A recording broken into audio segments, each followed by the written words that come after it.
Hello everyone, आज का जो हमारा टॉपिक है वो है एल्डिहाइड व कीटोन के रासायनिक गुणधर्म, chemical properties of aldehyde and ketone.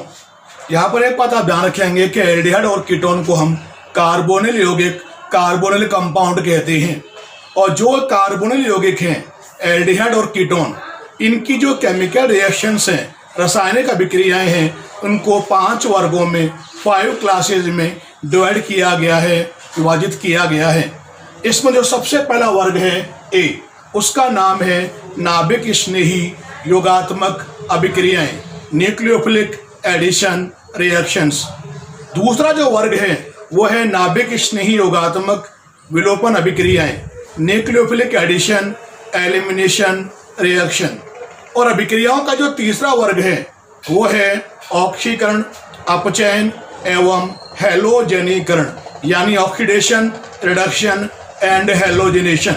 और अभिक्रियाओं का जो चौथा वर्ग है वो है केवल एल्डिहाइड के द्वारा दर्शाई जाने वाली अभिक्रियाएं, reactions shown by aldehyde only.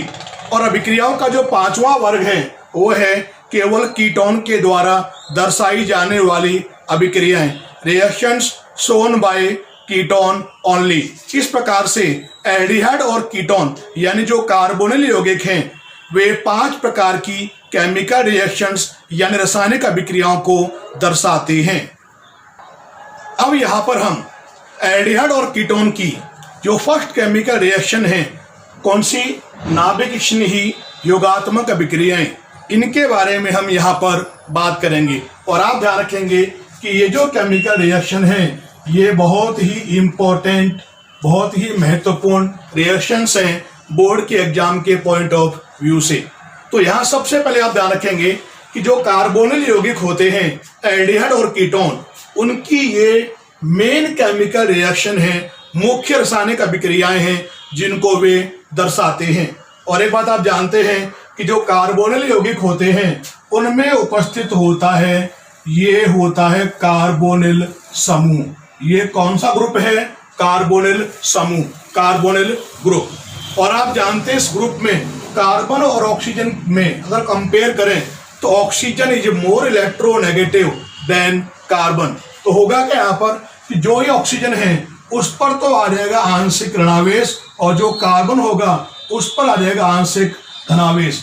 यानी कहने का अर्थ ये है कि जो ये ग्रुप होता है यह एक ध्रुवीय समूह है, ध्रुवीय यौगिक होता है, क्योंकि कार्बन की तुलना में ऑक्सीजन की इलेक्ट्रोनेगेटिविटी, विद्युत ऋणता अधिक होती है। अब हम करेंगे क्या कि जो ये यहाँ पर आपने लिया है कार्बोनिल समूह, इस पर आप क्रिया कराओगे किसी पोलर रिएजेंट की, ध्रुवीय अभिकर्मक की। अब बात करेंगे कि ध्रुवीय अभिकर्मक होते क्या हैं। मान लिया मैंने यहाँ पर ये लिया HCl ले लिया, हाइड्रोजन साइनाइड। और एक बात आप जानते हैं कि जो ये HCl मैंने यहाँ पर ये लिया है, HCl में होता है क्या है, H+ और Cn-। तो आप देखेंगे इसमें 2 ध्रुव प्रेजेंट होंगे, एक तो पॉजिटिव और एक क्या होगा, नेगेटिव। अगर हम बात करते हैं HCl के बारे में तो इसमें H तो होगा प्लस और जो Cn होगा वो हो जाएगा नेगेटिव। यानी कहने का अर्थ है कि जो HCl है, हाइड्रोजन साइनाइड है, यह एक ध्रुवीय अभिकर्मक है। और यहाँ सबसे इंपॉर्टेंट बात आप ध्यान रखेंगे कि जिस पर प्लस चार्ज प्रेजेंट होगा वो तो होगा इलेक्ट्रोफाइल, इलेक्ट्रॉन स्नेही, और जिस पर नेगेटिव चार्ज प्रेजेंट होगा वो होगा न्यूक्लियोफाइल, नाभिक स्नेही। यानी कहने का अर्थ ये है कि जो अटैकिंग रिएजेंट होते हैं, आक्रमणकारी जो अभिकर्मक होते हैं वो 2 होते हैं, एक तो इलेक्ट्रोफाइल और एक होता है न्यूक्लियोफाइल। तो मैंने यहाँ पे क्या किया, मैंने यहाँ लिखा इस प्रकार से, ये लिखा मैंने यहाँ पर E+ और यहाँ लिखा मैंने Nu-। यानी यहाँ पर आप देख रहे हैं E+ का अर्थ क्या होता है, इलेक्ट्रोफाइल, Nu नेगेटिव का अर्थ क्या होता है, न्यूक्लियोफाइल। यानी कहने का अर्थ ये है कि ये जो लिया है यह एक ध्रुवीय अभिकर्मक है, पोलर रिएजेंट है। इसकी क्रिया आप कराओगे कार्बोनिल समूह पर। तो यहाँ देखिए एक बात ध्यान रखेंगे कि यहाँ पर आप जानते हैं हम बात कर रहे हैं न्यूक्लियोफिलिक एडिशन रिएक्शन के बारे में। तो सबसे पहले अटैक कौन करेगा? न्यूक्लियोफिलिक एडिशन रिएक्शन है तो फर्स्ट अटैक करेगा कौन? न्यूक्लियोफाइल। अब आपको पता है न्यूक्लियोफाइल अपना कौन है? NU negative. तो यहां पर आप ध्यान रखेंगे कि जो ये फर्स्ट स्टेप यहां होगा, ये स्टेप होगा कैसा? ये स्टेप यहां पर स्लो होगा, धीमा होगा। अब आपको पता है कि जो न्यूक्लियोफाइल फर्स्ट अटैक करेगा तो न्यूक्लियोफाइल कहां अटैक करेगा? अब पॉजिटिव चार्ज वाले पे, कौन है? कार्बन। तो ये अटैक करेगा इस वाले कार्बन पे। तो होगा क्या कि इसके इलेक्ट्रॉन शिफ्ट हो जाएंगे इस O के ऊपर। तो होगा क्या कि ये कार्बन है, यहां इसकी दो वैलेंसी क्या है? फ्री। अब यहां पे क्या हो जाएगा? Single bond. अब कार्बन से बताओ कौन जुड़ेगा आकर? कार्बन से यहां जुड़ गया कौन? अपना NU न्यूक्लियोफाइल। यहां पे क्या हो गया? सिंगल बॉन्ड O, और यहां इसके इलेक्ट्रॉन शिफ्ट हो गया O के ऊपर। O पे बताओ यहां पे कौन सा चार्ज आ गया? माइनस चार्ज आ गया। जो यहां पर ये मिला है इसको मैं नाम दिया इंटरमीडिएट। इसको मैंने यहां पे कहा यह एक क्या है? मध्यवर्ती है। ये यहां पे निर्मित हो गया ये मध्यवर्ती, इंटरमीडिएट। और यहां पर आप ध्यान रखेंगे कि यहां जो बना हुआ इंटरमीडिएट है, जो मध्यवर्ती है, जो बना है किसके द्वारा? न्यूक्लियोफाइल के अटैक के द्वारा। जो यहां पर ये एनायन बना है यह स्टेबल है। अब क्वेश्चन ये है कि यहां पर जो इंटरमीडिएट बना है ये स्टेबल क्यों है? अगर आप ध्यान से देखें तो आपको ये पता है कि इस O पर दो होते हैं लोन पेयर। तो 2 और 2 4, नेगेटिव चार्ज का क्या होता है? 2 इलेक्ट्रॉन। तो ये हो गए 2 और 2 4 और 2 6, और 2 हो गए इलेक्ट्रॉन इस बॉन्ड के। तो कुल मिलाकर आप देखोगे कि जो ऋणावेशित ऑक्सीजन है इसका यहां पर क्या है? अष्टक कंप्लीट है, ऑक्टेट कंप्लीट है। तो यहां पर आप ध्यान रखेंगे कि जो ये मध्यवर्ती है, ये मध्यवर्ती यहां पे कैसा होगा? स्टेबल होगा, स्थायी होगा। स्थायी क्यों होगा? क्योंकि यहां पर आप ध्यान रखेंगे कि यहां पर जो ये ऋणावेशित ऑक्सीजन है उसका यहां पर क्या है? ऑक्सीजन है, उसका यहां पर ऑक्टेट कंप्लीट है, अष्टक पूर्ण है। अष्टक पूर्ण किस प्रकार से हुआ? आप जानते हैं 2 और 2 4, 2 इलेक्ट्रॉन नेगेटिव चार्ज के 6 और 2 हो गए इसके 8। तो कुल मिला के आप देखेंगे इसका यहां पर ऑक्टेट कंप्लीट होगा। यानी न्यूक्लियोफाइल के अटैक के द्वारा जो आपको यहां पे एनायन प्राप्त होगा वो कैसा होगा? स्टेबल होगा, स्थायी होगा, क्योंकि उसका ऑक्टेट कंप्लीट है। तो यहां मैंने कहा कि साहब ये तो हो गया आपका यहां पर पाथ फर्स्ट, पहला तरीका। और यहां पर आप देखेंगे कि अगर मान लिया यहां तो मैंने अटैक करवाया था किसका? न्यूक्लियोफाइल का। अगर आप यहां पर अटैक करवाएं किसका? फर्स्ट अटैक करवाएं इलेक्ट्रोफाइल का। इलेक्ट्रोफाइल कौन है? E+। कहां अटैक करेगा? नेगेटिव चार्ज वाले पे। कौन है? O। तो यहां देखोगे जब इलेक्ट्रोफाइल अटैक करेगा O के पास क्या बनेगा? कार्बन है, यहां 2 वैलेंसी यहां पे क्या है? इस तरह फ्री है, यहां हो जाएगा सिंगल बॉन्ड। और O पे आप देखेंगे O के पास नेगेटिव चार्ज है, इस पर कौन जाएगा? इलेक्ट्रोफाइल। लेकिन यहां जो ये बना है इसको आप इस रूप में लिख दें। किस प्रकार से? कार्बन, यह हो जाएगा सिंगल बॉन्ड O के पास कौन जाकर अपना इलेक्ट्रोफाइल E, और जो ये कार्बन है इस पर यहाँ पे क्या आ जाएगा? प्लस चार्ज आ जाएगा, पॉजिटिव चार्ज आ जाएगा। और यहां आप देखेंगे कि जो ये इंटरमीडिएट बनेगा, ये मध्यवर्ती जो यहां बनेगा, एक बात यहां ध्यान रखेंगे, ये कैसा होगा?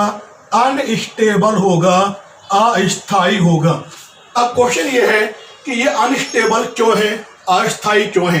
अगर आप ध्यान से देखें कि यहां पर जो धनावेशित कार्बन है उसका यहां पर ऑक्टेट कंप्लीट नहीं है, क्योंकि 2 और 2 4 और 2 6, इसके पास केवल क्या है? 6 इलेक्ट्रॉन है। तो यहां पर आप ध्यान रखेंगे कि यहां पर जो ये धनावेशित जो ये कार्बन है इसका यहां पर क्या है? षष्टक पूर्ण है, इसका अष्टक पूर्ण नहीं है। इसलिए यहां ध्यान रखेंगे कि जो ये इंटरमीडिएट होगा, मध्यवर्ती होगा, ये यहां पे कैसा होगा? यह अस्थायी होगा, अनस्टेबल होगा। इसको मैं नाम दिया पाथ सेकंड। तो यहाँ पर आप ध्यान रखेंगे कि जो यहाँ क्योंकि बना हुआ इंटरमीडिएट कैसा है, अनस्टेबल है, तो यहाँ जो रिएक्शन होगी वो पाथ फर्स्ट के अकॉर्डिंग होगी, पाथ सेकंड के अकॉर्डिंग नहीं होगी, क्योंकि पाथ सेकंड में जो बना हुआ इंटरमीडिएट होगा वो कैसा होगा, अनस्टेबल होगा, अस्थायी होगा।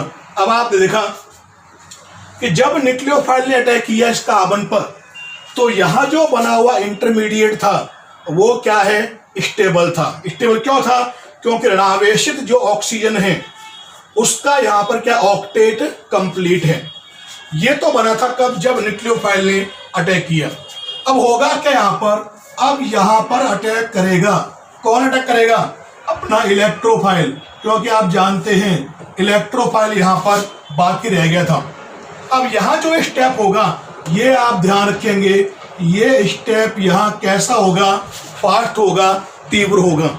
अब ये तो नेगेटिव है और ये क्या है, पॉजिटिव। तो पॉजिटिव वाला कहाँ जाएगा, नेगेटिव वाले के पास, और क्या बनेगा, ये हो जाएगा यहाँ पे कार्बन, इसकी यहाँ दो वैलेंसी क्या है, फ्री। इस कार्बन पे यहाँ क्या जुड़ा हुआ आकर, न्यूक्लियोफाइल, ये क्या है, सिंगल बॉन्ड, और O के पास यहाँ पे आप जोड़ देंगे किसको, इलेक्ट्रोफाइल को आप जोड़ देंगे। और जो यहाँ पर आप देख रहे हैं ये आपको यहाँ पे क्या मिलेगा, ये आपको यहाँ पर मिलेगा वैद्युत उदासीन योगात्मक उत्पाद। यानी कहने का अर्थ यह है कि यहाँ पर आपको इलेक्ट्रिकली न्यूट्रल एडिशन प्रोडक्ट आपको मिलेगा। और ये जो रिएक्शन आप देख रहे हैं ये कौन सी रिएक्शन है, ये रिएक्शन होती है नाभिक स्नेही योगात्मक अभिक्रिया, क्योंकि इसमें जो फर्स्ट अटैक किया वो किया न्यूक्लियोफाइल ने।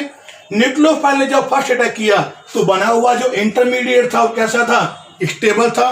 स्टेबल क्यों था, क्योंकि उसका जो नेगेटिव चार्ज जो ऑक्सीजन है उसका यहाँ पर ऑक्टेट क्या है, कंप्लीट है।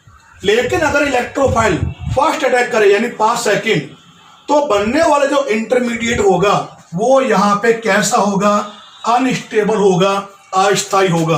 तो यहाँ पर आप ध्यान रखेंगे कि जो यहाँ रिएक्शन होगी वो रिएक्शन जो होगी वो पाथ फर्स्ट यानी पथ फर्स्ट के अनुसार होगी, पथ सेकंड के अनुसार नहीं होगी। फिर दूसरे स्टेप में क्या होगा, जो इलेक्ट्रोफाइल होगा वो अटैक करेगा। यह स्टेप कैसा होगा, फास्ट, और यहाँ पर आपको वैद्युत उदासीन योगात्मक उत्पाद आपको यहाँ पर प्राप्त हो जाएगा।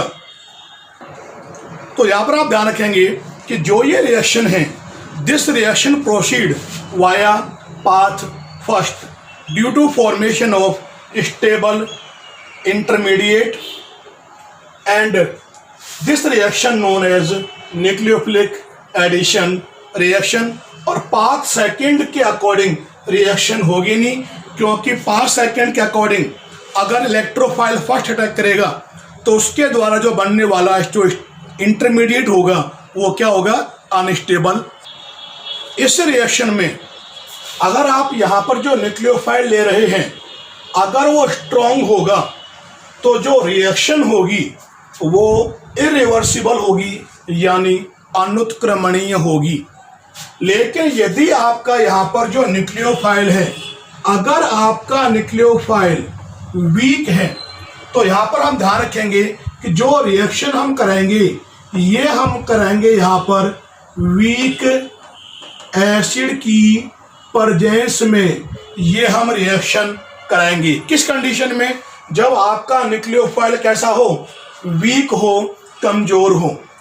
तो वीक एसिड की प्रेजेंस में जब आप कराएंगे तो होगा क्या कि जो कार्बोनिल ग्रुप का जो ये ऑक्सीजन है वो हो जाएगा प्रोटोनाइज। और जब ये प्रोटोनाइज होगा तो उससे होगा क्या कि जो कार्बोनिल कार्बन है उस पर आ जाएगा पॉजिटिव चार्ज, जिससे जो न्यूक्लियोफाइल होगा वीक न्यूक्लियोफाइल वो इजीली अटैक करेगा और रिएक्शन इजीली प्रोसीड होगी। अब यहाँ पे हम बात करेंगे कि जो ये रिएक्शन होगी कब, जब आप वीक न्यूक्लियोफाइल लेंगे तो वीक एसिड लेने पर जो रिएक्शन होगी वो किस प्रकार से होगी उसके बारे में हम बात करेंगे। अगर इस रिएक्शन में जो आपका न्यूक्लियोफाइल है वो अगर कमजोर है, वीक है, तो मैंने आपको बताया था कि ये जो रिएक्शन हम कराते हैं, ये रिएक्शन हम कराते हैं वीक एसिड की प्रेजेंस में। तो देखिए आप यहाँ पे होगा क्या, ये तो लिया आपने C डबल बॉन्ड O और यहाँ दो वैलेंसी छोड़ दी मैंने फ्री, ये तो हो गया आपका कार्बोनिल ग्रुप। अब आप जानते हैं यहाँ पर जो ही ऑक्सीजन है इसके पास यहाँ पे क्या होते हैं, दो लॉन पेयर। मैंने बताया कि अगर आपका न्यूक्लियोफाइल वीक है तो रिएक्शन हम कराते हैं वीक एसिड की प्रेजेंस में, और एसिड अगर लोगे तो वो क्या देगा, H+। और जब आप यहाँ पर ये H+ लोगे, ये कहाँ से आया, वीक एसिड से, तो यहाँ पर आप ध्यान रखेंगे कि ये यहाँ पे करेगा क्या, तो यहाँ आप ध्यान रखेंगे कि ये कार्बोनिल ग्रुप का जो ऑक्सीजन है उसको ये प्रोटोनाइज करेगा, प्रोटोनीकृत करेगा। तो देखिए किस प्रकार से करेगा। अब आप देखें यहाँ पे प्लस चार्ज है, इलेक्ट्रॉन की डेफिशिएंसी है, तो ये वो अपना एक लोन पेयर देगा इस H+ को। तो होगा क्या, इस एक लोन पेयर की हेल्प से H बॉन्डेड हो जाएगा O के साथ। तो क्या होगा, देखो ये तो हो गया कार्बन, यहाँ पर ये दो वैलेंसी क्या है, फ्री। यहाँ पर आप देखोगे क्या है, डबल बॉन्ड O के पास आपको ध्यान, दो लोन पेयर थे, केवल क्या बचा, एक लोन पेयर, और O से यहाँ पे कौन जुड़ गया आकर, H, और O पे देखिए आप यहाँ पे कौन सा चार्ज आ रहेगा, प्लस चार्ज।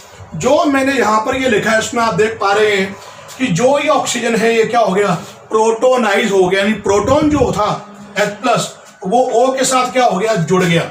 अब यहाँ देखिए जो ये स्ट्रक्चर लिखी है इसमें यहाँ पे क्या होगा, रेजोनेंस। अगली जो स्ट्रक्चर बनेगी वो क्या बनेगी, जरा वो ध्यान से आप देखिए। अब यहाँ पर देखिए आप होगा क्या, इस बॉन्ड के जो इलेक्ट्रॉन हैं वो शिफ्ट हो जाएंगे O के ऊपर।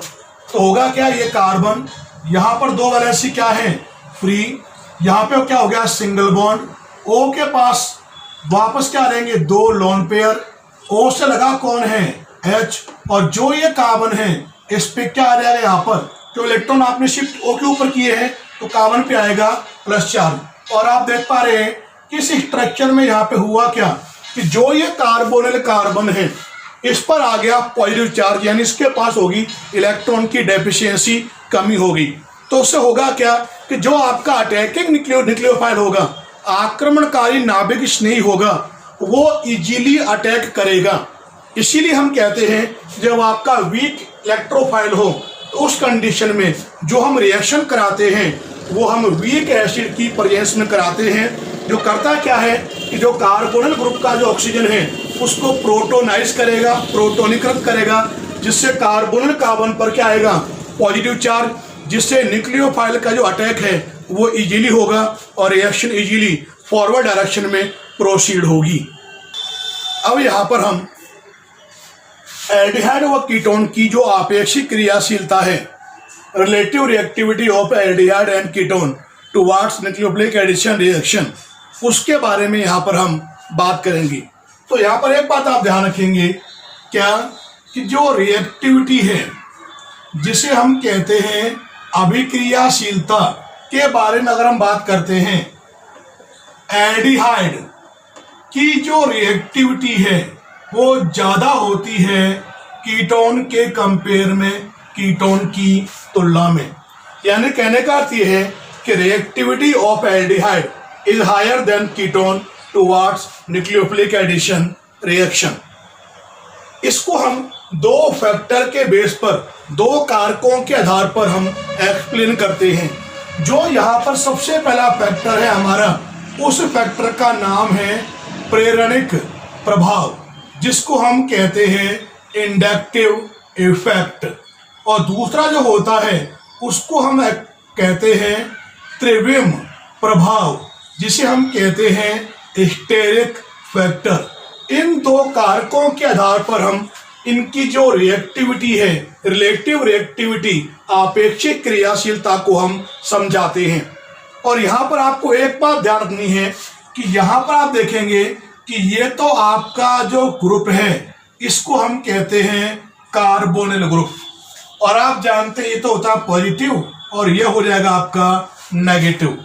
अब आपको ये भी ध्यान है कि फर्स्ट अटैक करता कौन है? फर्स्ट अटैक करता है आपका न्यूक्लियोफाइल। न्यूक्लियोफाइल कहाँ अटैक करता है? इस पॉजिटिव चार्ज वाले कार्बन पर। तो यहां पर आप ध्यान रखेंगे कि न्यूक्लियोफाइल जितना इजीली या हम कहें जितना फास्टली, जितना तीव्रता से आक्रमण करेगा, उसकी रिएक्टिविटी उतनी ही ज्यादा होगी। और तीव्रता से न्यूक्लियोफाइल अटैक कब करेगा?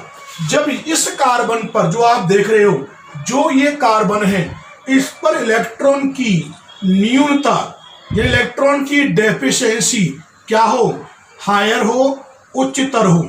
इलेक्ट्रॉन की कमी हो, इलेक्ट्रॉन की डेफिशिएंसी हो, या हम कहें कि इस कार्बन पर जो पॉजिटिव चार्ज है, धनावेश है, वो क्या हो? उच्चतर हो, हायर हो। इन दोनों ही कंडीशन में आप ध्यान रखेंगे कि जो न्यूक्लियोफाइल है उसके आक्रमण की, यानी कहने का अर्थ यह है कि न्यूक्लियोफाइल के आक्रमण की जो तीव्रता है वो क्या होगी? हायर होगी, उच्च होगी। और हायर होगी तो आप ध्यान रखेंगे उसकी जो रिएक्टिविटी होगी, अभिक्रियाशीलता होगी इस रिएक्शन के प्रति, वो भी क्या होगी? उच्चतर होगी, हायर होगी।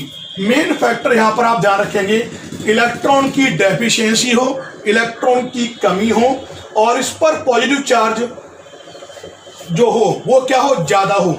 इन दोनों कंडीशन में न्यूक्लियोफाइल के अटैक की जो तीव्रता है वो हायर होगी। उस कंडीशन में हम कहेंगे कि जो reactivity towards nucleophilic addition reaction aldehyde ketone की, वो भी क्या होगी? हायर होगी, ज्यादा होगी। अब यहां पर हम जो सबसे पहला हम ले रहे हैं वो है इंडक्टिव इफेक्ट, पीरियोडिक प्रभाव। तो यहां पर एक बात ध्यान रखेंगे, जो इंडक्टिव इफेक्ट दो प्रकार का होता है। एक तो होता है प्लस आई प्रभाव, और एक होता है यहां पर माइनस आई प्रभाव। इसको हम कहते हैं धन प्रेरण प्रभाव, और एक होता है ऋण प्रेरण प्रभाव। और यहां पर आपको ध्यान है कि ये आपका है कार्बोनिल समूह, ये होता है आंशिक धनावेश, ये आंशिक ऋणावेश। तो यहां पर एक बात ध्यान रखेंगे, पहले हम बात करेंगे इसके बारे में, प्लस आई इफेक्ट के बारे में। तो यहां पर एक बात ध्यान रखेंगे कि अगर मान लिया जो ये कार्बोनिल कार्बन है और यहां पर जो ये दो फ्री वैलेंसी हैं, अगर यहां पर प्लस आई प्रभाव वाला ग्रुप आएगा, तो एक बात ध्यान रखेंगे कि अगर मान लिया यहां पर प्लस आई प्रभाव, प्लस आई इफेक्ट इंक्रीज होगा, तो यहां पर आप ध्यान रखेंगे जो रिएक्टिविटी होगी वो जस्ट अपोजिट क्या होगी? डिक्रीज होगी। ये बात आप ध्यान रखेंगे। क्या बताया कि जो कार्बोनिल कार्बन की यहां जो ये दो वैलेंसी फ्री हैं, अगर यहां पर प्लस आई इफेक्ट वाला कोई ग्रुप अगर आएगा, तो यहां पे होगा क्या? प्लस आई इफेक्ट अगर बढ़ेगा तो जो रिएक्टिविटी होगी वो क्या होगी? घटेगी। जैसे मान लिया हम एग्जांपल लें, मैंने लिया हाइड्रोजन, ये लिया मैंने मैथिल ग्रुप, ये लिया मैंने यहाँ पे एथिल ग्रुप, और ये लिया मैंने यहाँ पे प्रोपिल ग्रुप, ये मैंने यहाँ पर ये ले लिए ग्रुप, एल्किल ग्रुप है ये, बाकी जो आप देख रहे हो यहाँ पे। तो यहाँ पर आप ध्यान रखेंगे कि अगर मान लिया यहाँ पर एटम्स का साइज बढ़ेगा, या हम कहेंगे कि एल्किल ग्रुप का साइज बढ़ेगा, तो एल्किल ग्रुप का साइज बढ़ने के साथ साथ प्लस आई इफेक्ट भी बढ़ेगा। प्लस आई इफेक्ट बढ़ेगा तो यहां पर आप ध्यान रखेंगे उसकी जो रिएक्टिविटी होगी वो क्या होगी? डिक्रीज होगी। यानी अगर आप H से नीचे की तरफ अगर आप आ रहे हैं तो यहां पे हो क्या रहा है? प्लस आई जो प्रभाव है, प्लस आई इफेक्ट, वो क्या हो रहा है? इंक्रीज हो रहा है, बढ़ रहा है। और प्लस इफेक्ट अगर इंक्रीज होगा तो यहां पर आप ध्यान रखेंगे कि जो रिएक्टिविटी होगी, अभिक्रियाशीलता होगी, वो क्या होगी? डिक्रीज होगी, कम होगी। एग्जाम्पल लें तो देखो मैंने यहां पर ये लिया C L1O, और यहां देखो मैंने लगा दिया क्या? H लगा दिया, ये लिया मैंने फॉर्मल्डिहाइड। एक मैंने यहां देखो ये ले लिया C O, यहां मैंने क्या किया, एक तो लगा दिया R, एक लगा दिया मैंने H, ये आपका यहां पर हो गया अदर एल्डिहाइड। एक देखो मैंने यहां पर ये लिया C O और यहां पर मैंने दोनों पर ही क्या लगा दिया, R लगा दिया।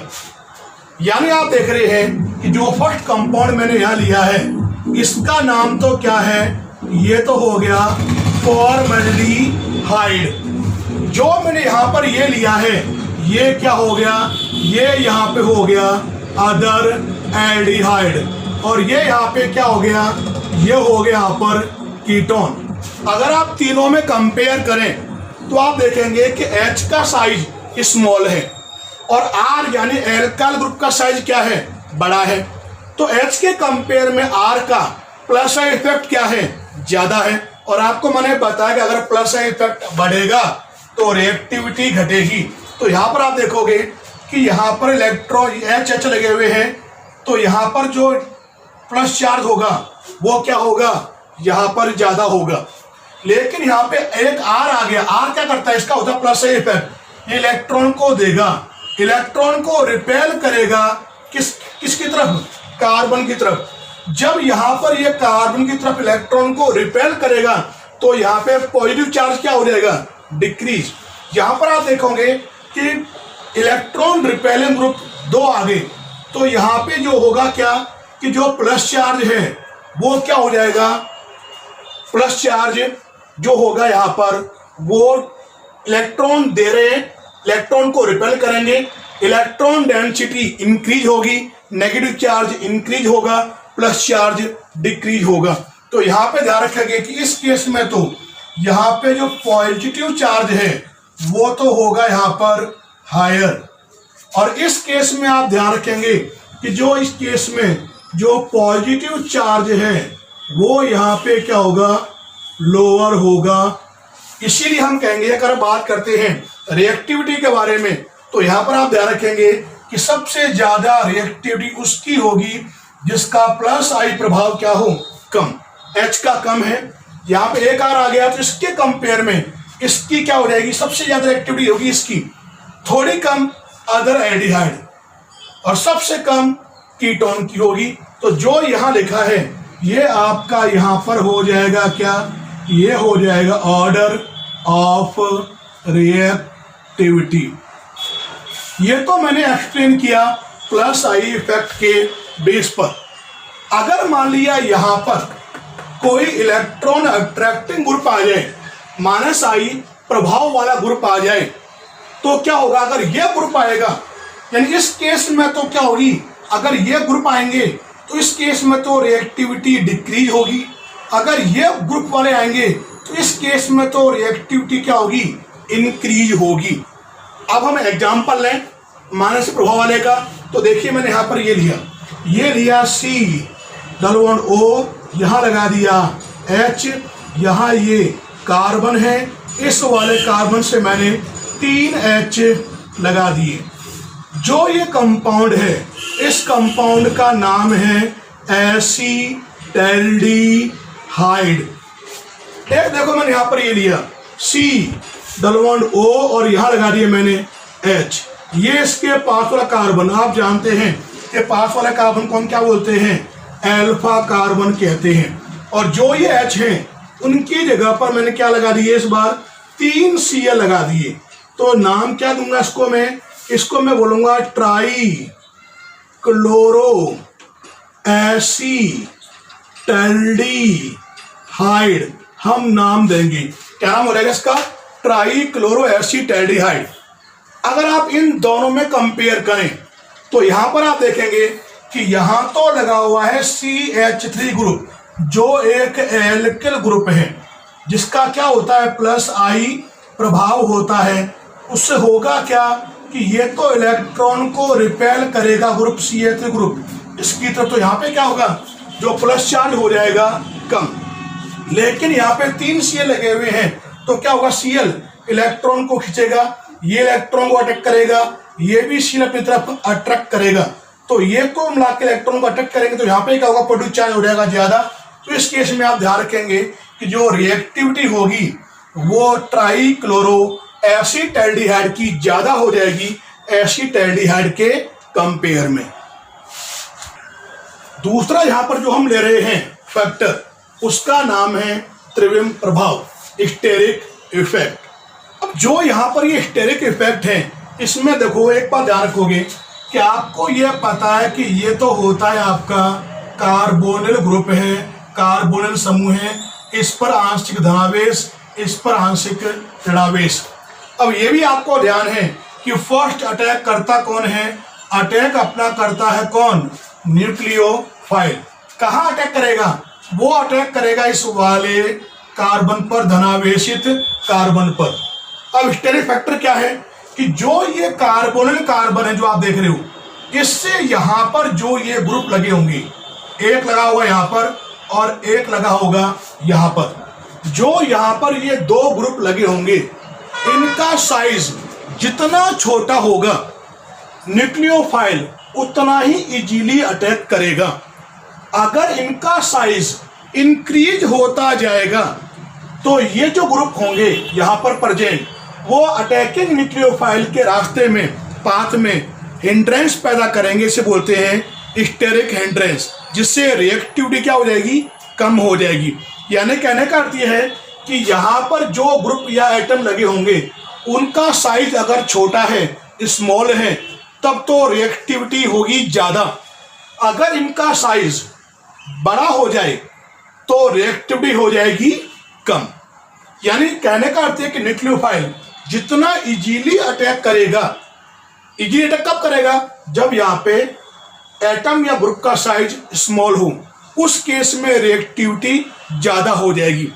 अब देखिए यहाँ पर हम एग्जाम्पल ले रहे हैं। अगर आप यहाँ पर एग्जाम्पल लें तो देखो मैंने यहाँ पर ये लिखा, पहले सबसे पहले तो मैंने यहाँ पर कार्बोनिल ग्रुप बना लिए।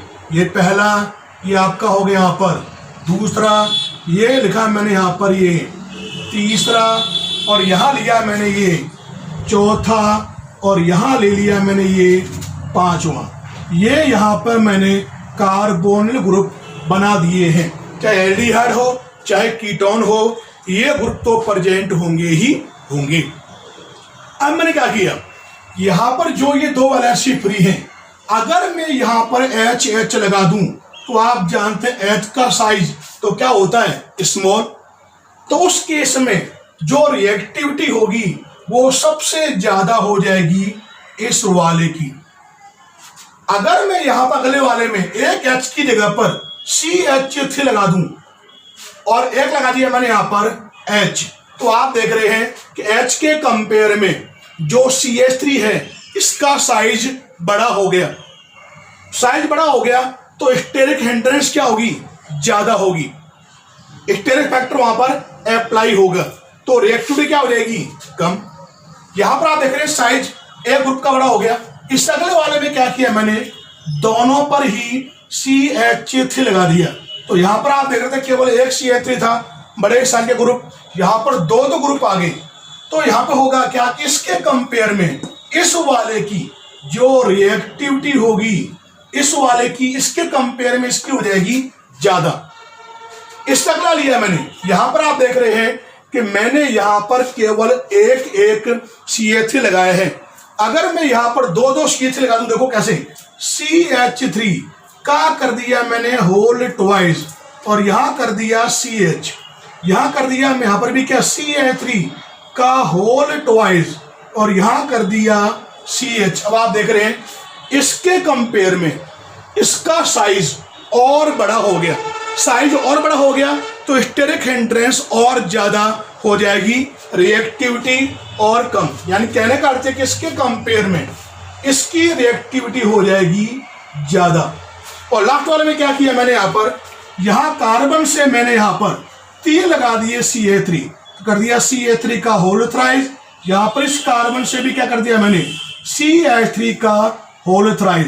तो यहां पर तो आप देख रहे थे कि मिथाइल ग्रुप 2 थे और यहां पे हो गया अब 3। तो इसमें क्या होगी, स्टेरिक हिंड्रेंस और ज्यादा हो जाएगी। तो यहां ध्यान रखेंगे इसके कंपेयर में इसकी रिएक्टिविटी हो जाएगी ज़्यादा। तो यहाँ जो मैंने लिखा है, जो आप देख रहे हैं, ये तो आपका यहाँ पर हो जाएगा क्या, ये यहाँ पर हो जाएगा ऑर्डर ऑफ रिएक्टिविटी, यानी अभिक्रियाशीलता का क्रम। किसके प्रति? नाभिक स्नेही योगात्मक अभिक्रिया के प्रति। और आप देख रहे हैं कि यहाँ पर HH लगे हुए हैं, स्मॉल साइज है, सबसे ज़्यादा रिएक्टिविटी। H की जगह पर लगा दिया CH3, साइज बड़ा हो गया, रिएक्टिविटी थोड़ी कम। अगले वाले में मैंने दोनों जगह लगा दिया CH3, तो साइज और बड़ा हो गया, रिएक्टिविटी और कम। अगले वाले मैंने 2 लगा दिए, मैथिल ग्रुप लगा दिए 2-2, तो स्टेरिक हिंड्रेंस और ज़्यादा, रिएक्टिविटी और कम। और लास्ट वाले में क्या किया मैंने कि 3-3 लगा दिए CH3, स्टेरिक हिंड्रेंस और ज़्यादा, तो रिएक्टिविटी सबसे कम इसकी होगी और सबसे ज़्यादा इसकी हो जाएगी। यानी कहने का अर्थ यह है कि जो अटैकिंग न्यूक्लियोफाइल होगा इस वाले में, इस वाले कार्बन पर सबसे फास्टली अटैक करेगा, और लास्ट वाले में जो अपना अटैकिंग न्यूक्लियोफाइल होगा वो सबसे डिफिकल्टी से, सबसे ज़्यादा कठिनाई से इसमें अटैक करेगा, तो इसकी जो रिएक्टिविटी होगी वो सबसे कम हो जाएगी। ये हमने बात की यहाँ पर ऑर्डर ऑफ रिएक्टिविटी के बारे में। तो आज जो हमने टॉपिक लिया वो लिया हमने केमिकल प्रॉपर्टीज ऑफ एल्डिहाइड और कीटोन में। जो फर्स्ट रिएक्शन थी वो थी अपनी कौन सी? न्यूक्लियोफिलिक एडिशन रिएक्शन, नाभिक स्नेही योगात्मक अभिक्रिया।